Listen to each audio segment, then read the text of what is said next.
diverse political perspectives from across this country who recognize one thing in common, that Donald Trump and his regime are a fascist regime.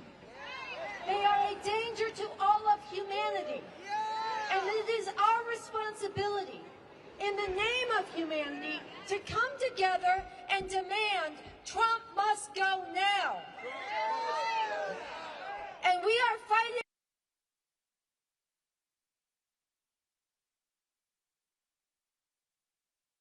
this country and right here in the seat of power, Washington, D.C., in nonviolent but sustained protest. That means not for one day and say, okay, we made our point, we're going home.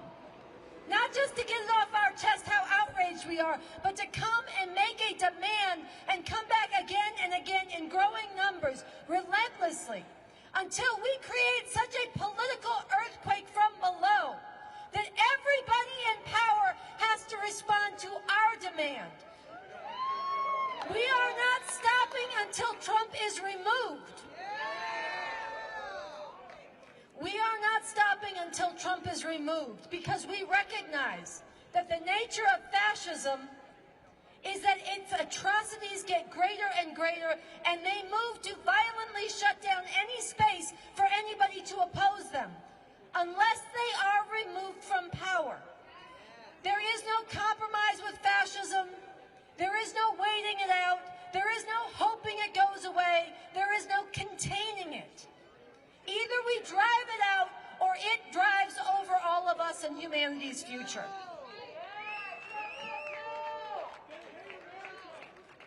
And just this week, just in the last week, we saw Donald Trump get out and call for the execution by hanging of Democratic elected officials. For what? Because they told enlisted troops what their oath actually is. All they did is express what's written into their oath and into the Constitution. And Donald Trump said they should be hanged. This is a massive, massive escalation in violence and threat, and already Senator Slotkin, one of the women in the video calling for people to remember their oath and disobey illegal orders, says she has gotten more than 1,000 death threats. Donald Trump knows he is unleashing violence and terror against his opponents, and that is by design. So whether or not he follows through anytime soon in a public execution, he is calling forward and green-lighting that from his supporters. And meanwhile, he is busy calling nonviolent protesters domestic terrorists. That's right. So we recognize that he is moving to close off the space for anybody to oppose him. And he's doing this because he knows, or at least those around him who may be a little bit more strategic know, that there are millions and there are tens of millions in this country who deeply hate what he is doing to our immigrant sisters and brothers, who deeply hate what he is doing by erasing and attacking the rights of trans people and LGBT people generally. That there are tens of millions of us who hate the fact that right now in half the states across this country, women cannot get a safe, legal abortion. There are tens of millions of us who hate the fact that he is carrying out illegal assassinations of fishermen off the coast of Venezuela merely on his say-so. We hate the attacks on science. We hate the attacks on education. We hate what he is doing to the planet. And we have the power, in our millions, we have the power to drive him out nonviolently. And this is a power that we have to exercise. So it is so important, so precious, so important, so righteous, so beautiful that you are here today. Make some noise for yourselves.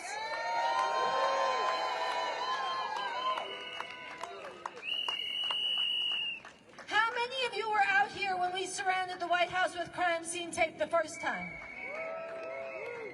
How many of you were out here the time we did it last Monday? How many of you are here for the first time with us? Okay, so so that's beautiful, because what we are doing is building a movement that's coming back again and again. So it's good people are returning again and again. And it's also good that new people are joining us, and we have to escalate this dynamic. We have to grow. And those of us here today, we're going to have a few speeches, and then we're going to stretch this crime scene tape around the scene of the crime. And we are going to be taking this as far as we can. The first time we made it 1 mile around. It's a 2-mile circumference. Each time we want more people to fill it in, and fill it in all the way around. And then 10 deep with tens of thousands, then 100 deep with hundreds of thousands, and soon with millions. So when we do this, we are holding a place for everybody else who is still out there hoping that they can wait to the midterms, or hoping that they can just lay low and this will blow over, or hoping that it is enough to mention or defend your neighbors or stand up in education, all of which is important. We have to drive Trump out. So we are doing this today as part of building the power of the people to drive Trump from power. All right, so with that, I want to bring up our first speaker. She is a student who came out here all the way from California. This is her second trip here. She's been leading and organizing other students to stand up. Where is she? Cameron, come to the mic. Give some love to. She's also a marshal. All right, this is Cameron, y'all.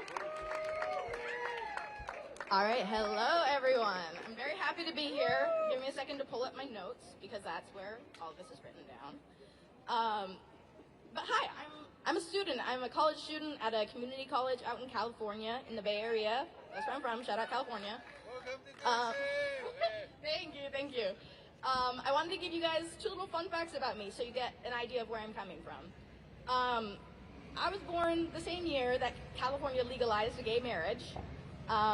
And the first president that I can remember being in charge of our company, it feels like a company, in charge of our country was Barack Obama. So, it's weird. It's really weird watching all this happen.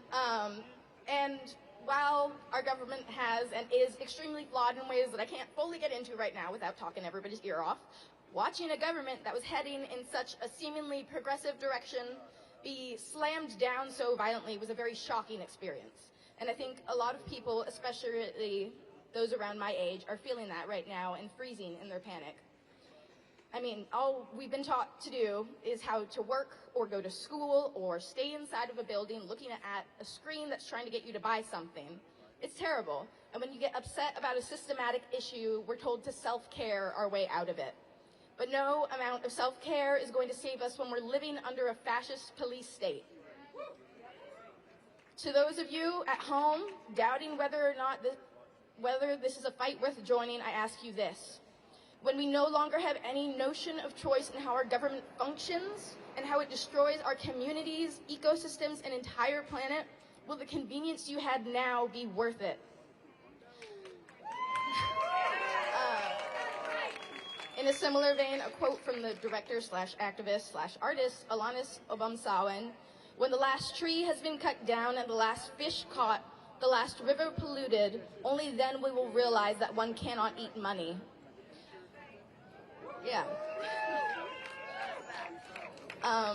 So yeah, I just need everyone, not just the people here, but people listening at home, to take a moment to realize what a critical moment we are living through right now, that all of us are living through. Like, really sit with it for a minute. We're facing a regime that has control of every branch of our government, that has access to every weapon you could ever imagine, and is putting an absurd amount of this control in the hands of a man baby.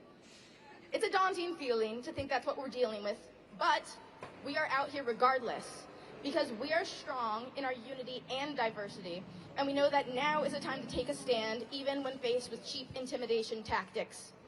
Many of us have also learned to turn our fears into a chance to ground ourselves and then take action to get things done. We don't freeze in our fear. We use it to move forward.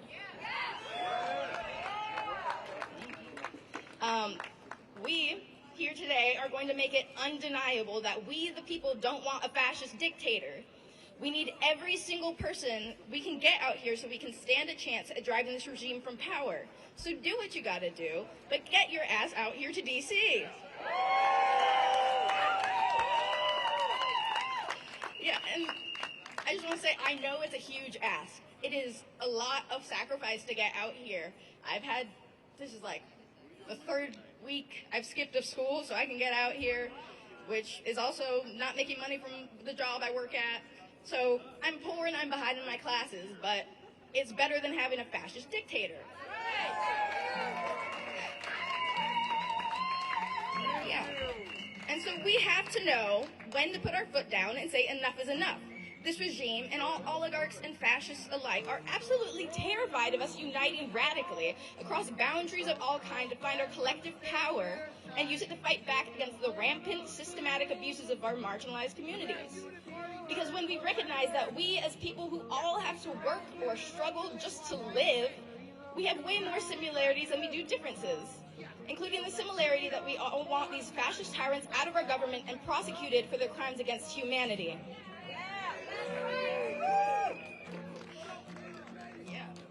So, yeah, it means missing out on things we'd rather be doing. I know people want to go to their yoga classes. People want to go hang out at bars. I miss the first Halloween where all my friends turned 21. And I turned 21. Miss that. But it's worth it. So, yeah. Sometimes it sucks, but we do it because we have to. Because the alternative is a fascist regime that is plucking away our rights one by one, while so many people are just passively watching it happen. What does that turn us into as a people? To continue to turn away no matter what atrocities are in front of us. If you're going home after this protest, I want you to ask these questions not only to yourself, but to anyone in your life who is passively watching our democracy fall to fascism. We cannot be bystanders to such blatant injustices.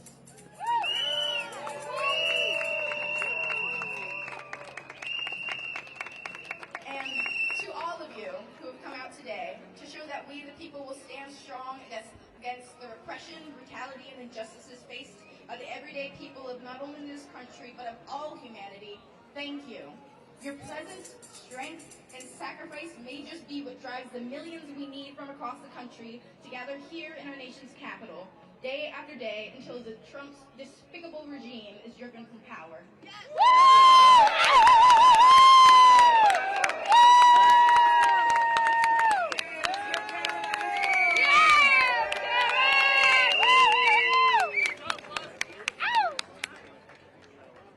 Let me hear you say, Trump must go now. Trump must go now. Trump must go now. Trump must go now. Trump must go now. Trump must go now. Trump must go now. Trump must go now.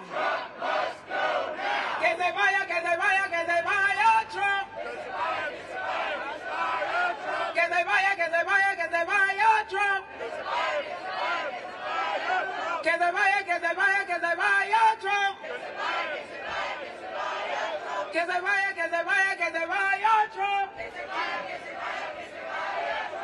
Fuera, fuera, Donald Trump. Fuera, fuera, Donald Trump. Fuera, fuera, Donald. Let me hear you say, fuera, fuera, Donald Trump. Fuera, fuera, Donald Trump. Fuera, fuera, Donald Trump. Fuera, fuera, Donald Trump. Let me hear you scream.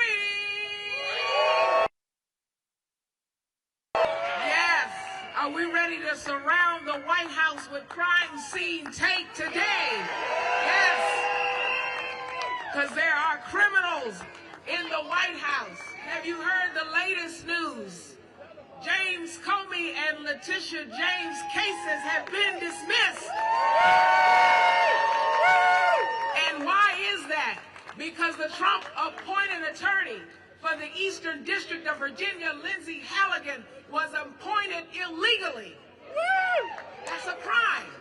That's a crime. So we're doing the right thing. I'm so glad that you all are out here today. Those of you who have stayed past the rally and all the events that happened November 20th to the 22nd, if you're still here, thank you so much.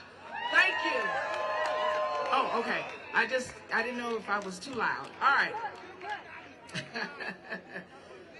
Okay. So, next, on the mic, we have, let me make sure I get the name right, Kelly Michael Williams. He's running for Congress. He is an ANC commissioner and formerly homeless. Let's give a warm welcome to Kelly Michael Williams. He's coming to the mic.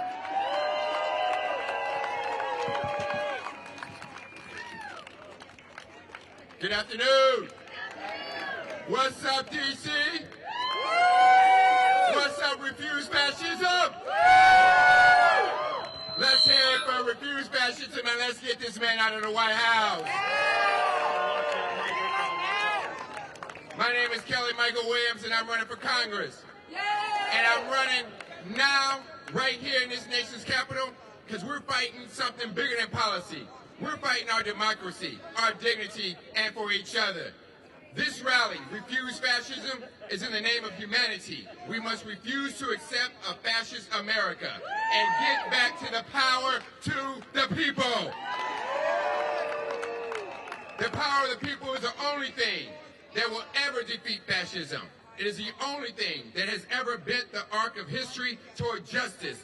Today, the power is with us, standing together, refusing to be silenced, refusing to be executed, refusing to be pushed aside and pushed back, refusing to accept a government that tells us who deserves rights and who doesn't. I'm not running for Congress because it's easy. I'm running because I've lived what has happened when a system fails you. I've seen it as a single father, trying to hold my family together. I've seen it when I spent nights wondering where my son and I would sleep.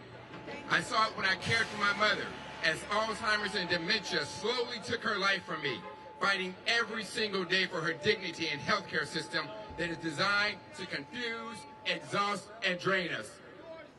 That experience didn't leave me bitter, but it did make me determined that Trump must go. Healthcare isn't just a policy issue, it's a human right issue. It's about dignity. It's about whether your parents can age in peace. It's about whether you or your child can have care without sacrificing your future. Right now, that dignity is being denied. Families are being priced out, pushed out, and left out. Mental health care is out of reach. Chronic conditions go untreated, and our seniors are suffering alone. We need universal coverage. We need Medicare for all. We need community clinics, mental health support, and home-based care. We need a system that wraps around people instead of abandoning them. The same is true for housing. I was once homeless in the city with my young son, living in the back of my car. And I know what it feels like to not be seen or to feel invisible when the government doesn't help you, doesn't support you. To feel like you're surviving day to day like the government is looking the other way. Housing is safety. Housing is stability. Housing is health care. It's our foundation. But in a city overflowing with luxury condos and too many of our neighbors sleeping in tents and shelters and cars, that is not a failure of resources. That's a failure of priorities. We need permanent supportive housing, not endless, inhumane encampment sweeps. We need real affordable housing, built for real people, not real estate portfolios. And while we fight for these basic rights, we still have to fight for one simple and more important fundamental thing, and that's our democracy.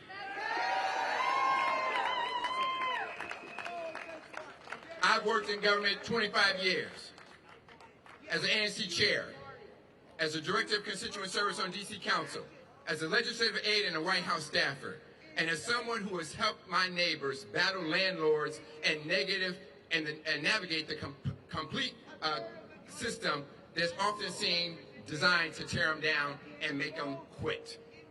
But let me tell you something. What Congress is doing to our nation's capital is not just disrespectful, it's un-American. Over 700,000 taxpayers live in this city. That's veterans, teachers, first responders, parents, seniors, you and me. People who are working 2 jobs just to pay the rent. And yet Congress treats us like second-class citizens, blocking our laws, undermining our safety, deploying troops in our streets. If that's not authoritarian control, I don't know what it is. It's time. In fact, it's past time for full D.C. statehood. We don't want symbolic statehood. We want full rights, full representation, and full democracy. Because the fight for fascism begins here. It begins by refusing to let anyone dictate and tell us that our city doesn't count. My campaign isn't about me. It's about us. It's about building a state where no one is invisible, where policy is rooted in lived experiences, where every person, housed and unhoused, young and old, black, white, and brown, has a voice and a vote that matters. If you've ever been overlooked, if you've ever been underestimated, if you've ever been ignored, my campaign is for you.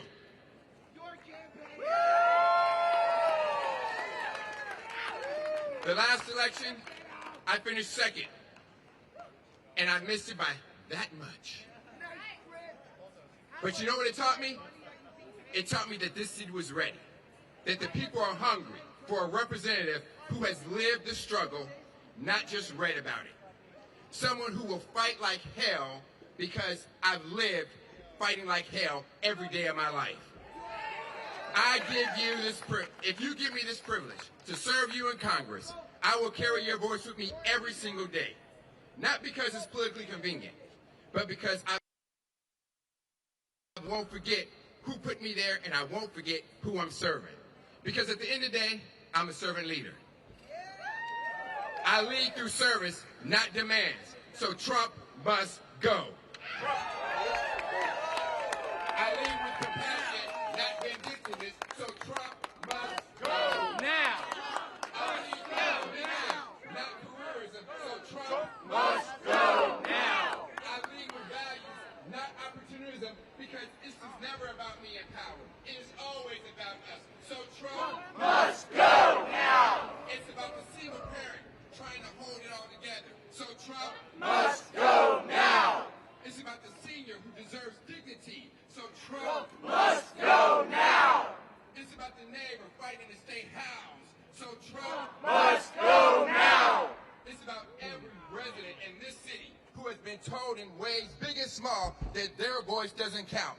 But it does, and you count. So Trump must go now. And together, we're going to make sure that this country hears us when we say, Trump must go now. So let's stand up, because Trump must go now. Let's speak out, because Trump must go now. Let's fight back, because let's show this nation what power to the people really looks like, because Trump must go now. Thank you very much. I'm Kelly Michael Williams. Help us out. Go to Kelly Michael for DC. Volunteer. Support us. Help us out. God bless our troops. God bless our nation's capital. And God bless America, because Trump must go now. Thank you very much. Thank you. Thank you. Trump must go now. Trump must go now. Trump must go now. Trump must go now. Trump must go now. Trump must go now. Danger, danger, there's a fascist in the White House. It's up to us to drive him out.